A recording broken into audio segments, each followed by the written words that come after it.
به نام خداوند رنگین کمان، خداوند بخشنده مهربان، خداوند زیبایی و عطر و رنگ، خداوند پروانه های قشنگ. درود و مهر به همه شما عزیزان و همراهان من در چنل راز. امیدوارم حال دلت خوب باشه، لبت خندون باشه. هر جا که هستی امید به زندگی و مهارت در لحظه زندگیت کردن این آرامش رو بهت بده که دلت خوش باشه، ذهن درگیر گذشته ها نشه، ترس آینده نیاد سراغت. اگر به تازگی وارد چنل شدی، من وظیفه دارم که بهت خیر مقدم و خوش آمد بگم و بهت این توضیح رو بدم که توی چنل راز من حافظخوانی و انرژی خوانی انجام میدم و همه تلاشم اینه که یک پیامی، یک نشونه یا تو دل کلام حافظ پیدا کنم که چاره‌گشای چالش‌های روزمره من و تو باشه. دیگه زیاده گویی نکنم. اگر از دوستان قدیمی هستی میدونی که معمولا من چند ثانیه سکوت میکنم که تو بتونی تصور کنی، تجسم کنی، تخیل کنی هر آنچه که در انتظارش هستی.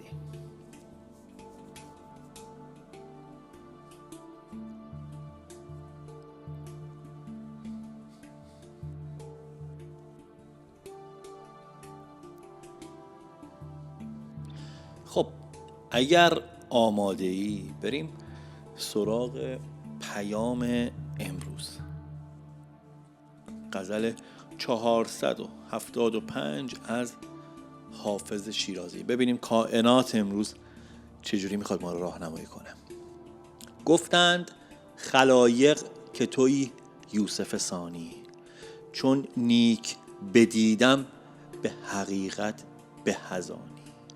شیرین تر از آنی به شکر خنده که گویم، ای خسروی خوبان که تو شیرین زمانی.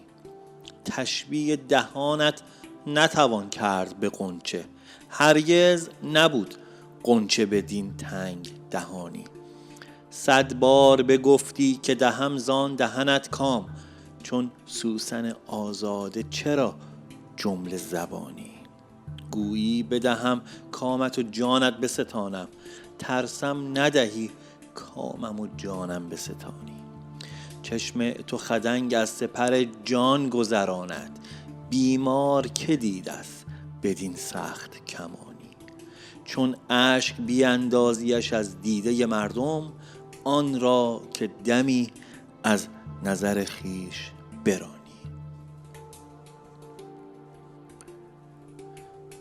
بریم یه نگاهی بندازیم به چند تا از بیت‌های این غزل قبل از اینکه بخوایم پیام کلی رو ازش دریافت کنیم. گفتند خلایق که تویی یوسف ثانی، چون نیک بدیدم به حقیقت به هزانی. یوسف ثانی یعنی یوسف بعدی، یوسف دومی. انگار میگه مردم میگن تو مثل یوسف دومی هستی، همونقدر خوشگلی و محبوبی. میگه ولی من که دارم خوب نگاهت میکنم اصلا قابل مقایسه نیستی، تو اصلا یه چیزی فراتر از یوسفی. یعنی زیباییت فقط شبیه یوسف نیست، تو یک ورژن دیگه ای، اصلا یک پدیده خاص دیگه هستی. شیرین تر از آنی به شکرخنده که گویم، ای خسروی خوبان که تو شیرین زبانی. میگه با اون لبخند شیرینت اصلا نمیدونم چطور توصیفت کنم، هرچی بگم کم گفتم. نظر میکنه بهش و میگه ای پادشاه خوب روها. تو هر لحظه با یک لبخند کوچیک آدم رو شیرین کام میکنیم. واقعا کلمه ها برای شیرینی لبخند تو کمه. میگه نمیتونم کلمه یا جمله ای رو پیدا کنم که بتونه وصف حال تو باشه. شبیه دهانت نتوان کرد به غنچه، هرگز نبود غنچه بدین تنگ دهانی. میگه نمیشه دهنت رو، لب و دهنت رو با غنچه گل مقایسه کرد، چون غنچه اصلا به اون اندازه ظریف و دقیق نیست. این چیزی که خلق شده فراتر از یک گل. من تو رو بخوام به چی تشبیهت کنم، به چه چیز ظریف‌تری از غنچه بخوام تشبیهت کنم؟ هیچ غنچه‌ای اینقدر خوش‌فرم، کوچیک و دلربا نیست که شبیه دهنت باشه. دهنت یک لطافت و جذابیتی داره که حتی گلبرگ اون غنچه هم نداره.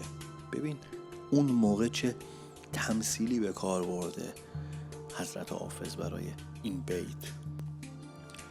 100 بار بگفتی که دهم زان دهنت کام، چون سوسن آزاده چرا جمله زبانی. 100 بار گفتی یه بوسه یه کام از اون لبات به هم میدی، اما آخرش فقط حرف بوده. شبیه گل سوسن که فقط زبون داره اما کاری نمیکنه. تو هم فقط وعده دادی.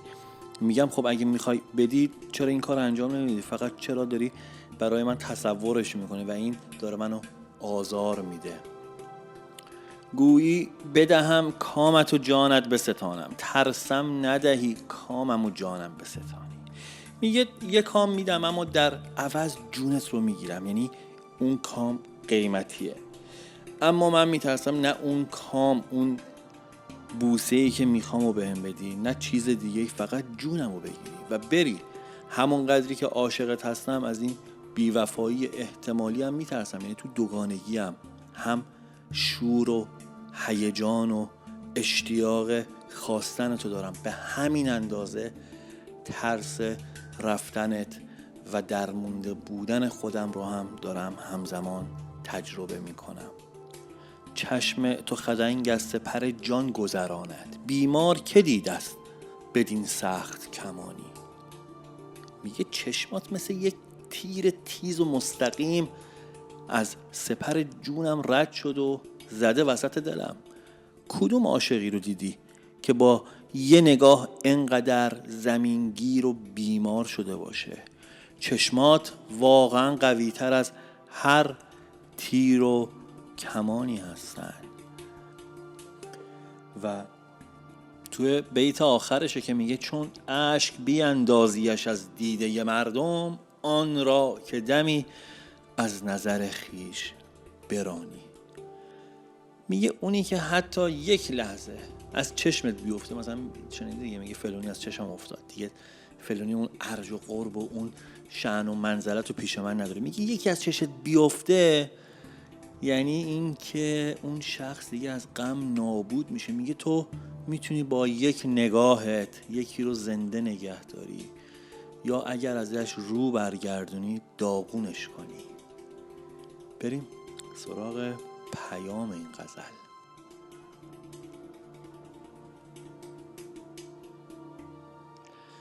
میگه که یه آدمی توی زندگیت هست یا خیلی نزدیکه و برات با بقیه یه جوری فرق داره.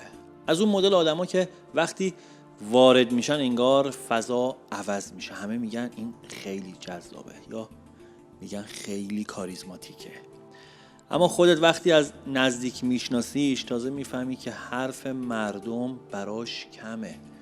میبینی که واقعا یه چیزی در وجودش هست. چرا؟ چون تو یه جور دیگه میشناسیش، بقیه فقط ظاهرش رو دیدن ولی تو باش معاشرت داری میکنی یا از نزدیک میشناسیش و یه چیز خیلی بیشتر از اون حد و تصور مردمه.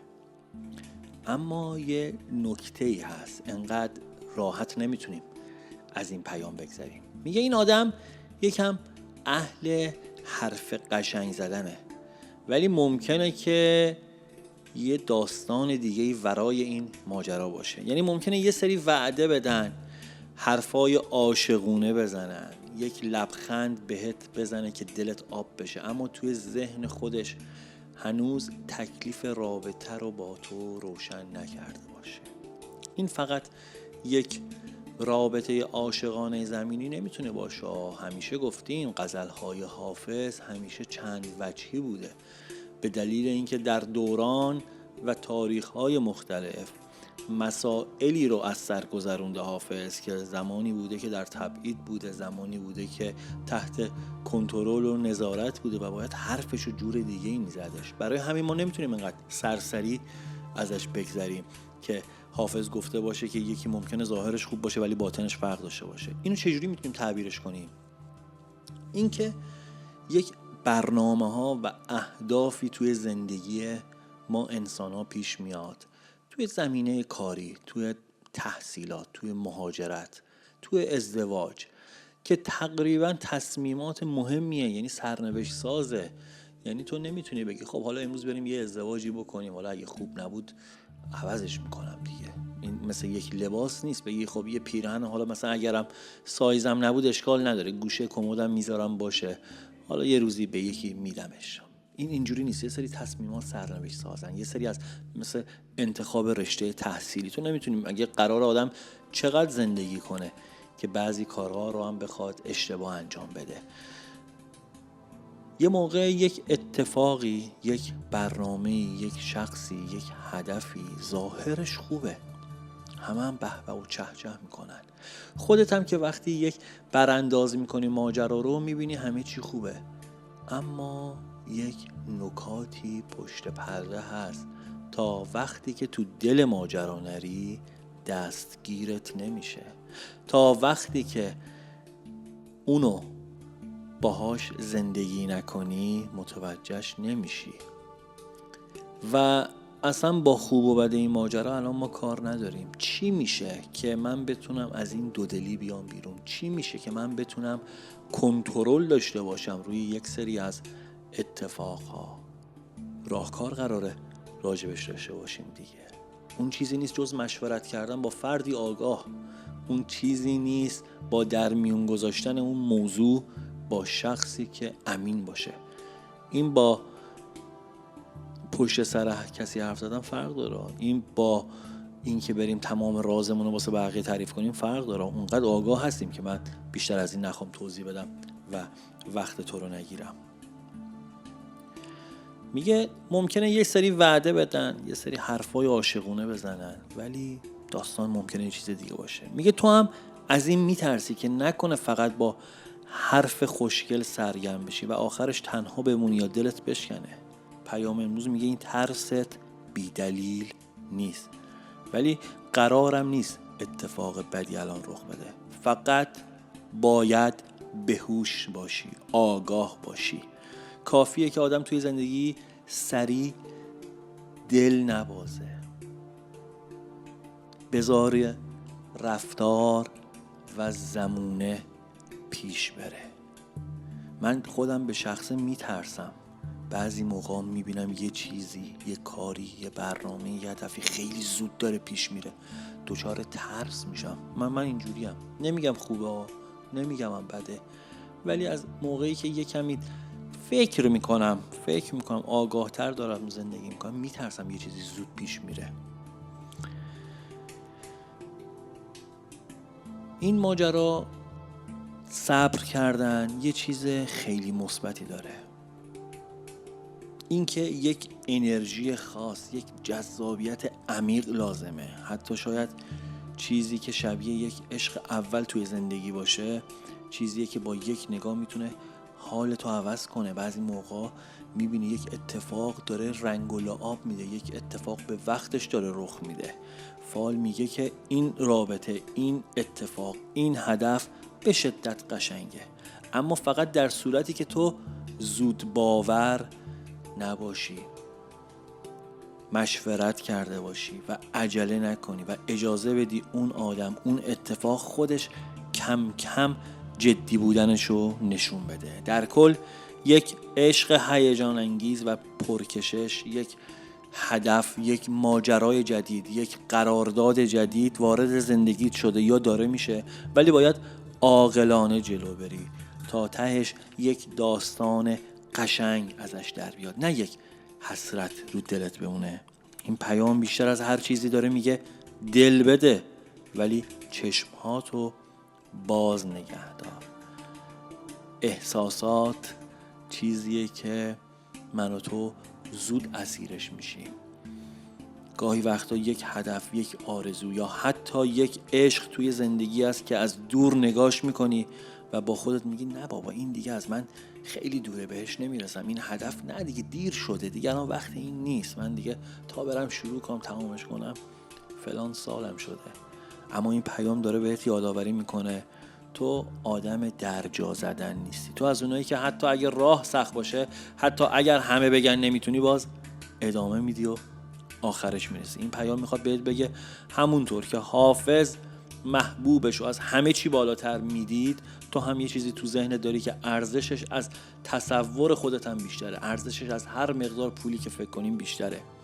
پس ناامید نباش. چرا باید فکر کنی که نمیتونی بهش برسی؟ واقعیت اینه که این آرزو یا این اتفاق یا این هدف خیلی روشن‌تر و نزدیکتر از چیزیه که الان فکر میکنی. فقط کافیه همون انرژی، همون شرایط رو بتونی برای خودت مهیا کنی. تو راه رو میری و نتیجه هم بالاخره خودش رو نشون میده. رفیق جان محکم باش، قرار اتفاق قشنگی رخ بده. این بود پیام امروز. امیدوارم هرچی از حافظ شنیدیم یک نشونه خوب، یک انرژی تازه یا حتی یک تلنگر قشنگ برامون باشه. یادت باشه که هیچ فالی آینده رو تعیین نمی‌کنه. اینجا قرار نیست بیایم پیشگویی بکنیم. اینجا قرار نیست بیایم ببینیم توی تالمون فردا اسم کی از آب در اومده، فردا قراره چقدر پول تو کارتمون بیاد. از این خبرها نیستش. اما فال حافظ، پیام حافظ میتونه حال آدمو بهتر کنه، یک مسیر روشن‌تر جلوی پامون بذاره. اگر از این پیام حالت خوب شد حتما لایک کن، کامنت بذار و اگه دوست داشتی برای دوستات هم به اشتراک بذار این پیامو. و اگر هنوز عضو چنل نشدی لطفا سابسکرایب کن تا پیام‌های بعدی حافظو از دست ندی، تا پیام بعدی حال دلت خوش و نیت‌هات هم بهت نزدیکتر. پوینده باشی و پایدار.